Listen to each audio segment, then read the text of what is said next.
ई आकाशवाणी गोरखपुर है। अब रउआ सभे प्रमोद कुमार सिंह से समाचार सुनी। मुख्यमंत्री सामूहिक विवाह योजना के तहत आज गोरखपुर में 1192 जोड़न के बियाह करावल गई।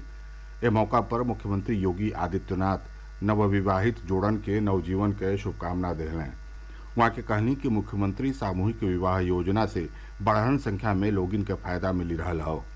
मुख्यमंत्री कहलें कि बरिस 2017 में उनकर सरकार बिना दहेज बियाह करावे बदे यह योजना के शुरुआत कैले रहे। श्री योगी कहलें कि राज्य में अबले यह योजना के तहत तकरीबन 2 लाख बिटियन के बियाह करावल गईल हौ।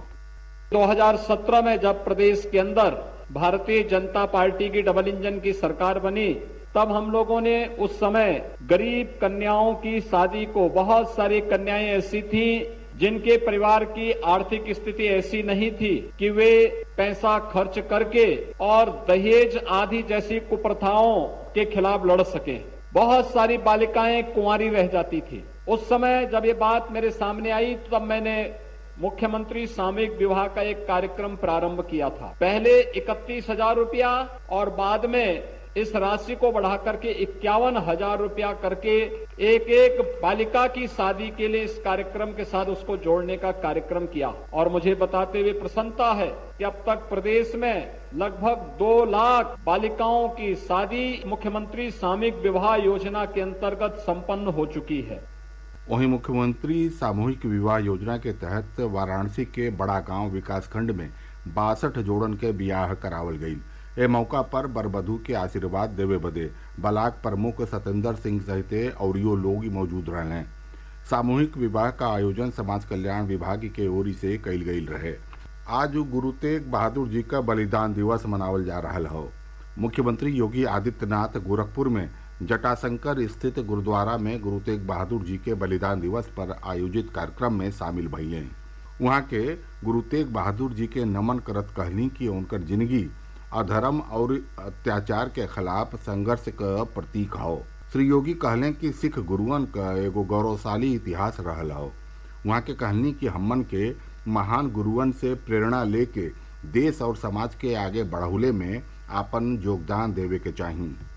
सिख गुरुओं का एक गौरवशाली इतिहास है। गुरु नानक देव जी से लेकर के गुरु गोविंद सिंह जी महाराज तक भक्ति और शक्ति का एक अद्भुत समन्वय, जो प्रत्येक भारतीय के मन में न केवल धर्म और संस्कृति के संरक्षण के प्रति, बल्कि प्रत्येक भारतीय को अपनी मातृभूमि के प्रति भी उतना ही आग्रही बनाता है। गुरु तेग बहादुर जी महाराज ने उस कालखंड में जब देश औरंगजेब के बर्बर अत्याचार से करा रहा था, जबरन धर्मांतरण हो रहे थे, जबरन सनातन धर्म को नष्ट करने के लिए उसके क्रूर अत्याचार चरम पर थे। केवल कश्मीर ही नहीं, पूरा हिंदुस्तान कांप रहा था। तब औरंगजेब की उस क्रूरता और बर्बरता के खिलाफ किसी ने मजबूती के साथ आवाज उठाई थी, तो उस समय की आवाज थी गुरु तेग बहादुर जी की।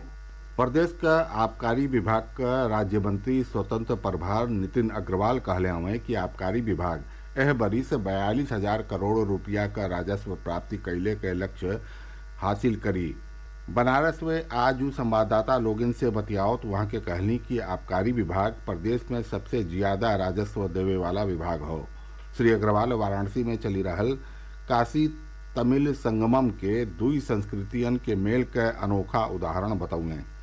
वहाँ के कहनी कि यह आयोजन से लोगिन में काशी और तमिल संस्कृति के बारे में आपसी समझ बढ़ी रहल हो। एकरे अलावे श्री अग्रवाल आबकारी विभाग के अधिकारियों के साथ समीक्षा बैठकियों कैलें। राष्ट्र आज समाज सुधारक महात्मा ज्योतिबा फुले के बरसी पर उन्हें श्रद्धांजलि दे रहा हो।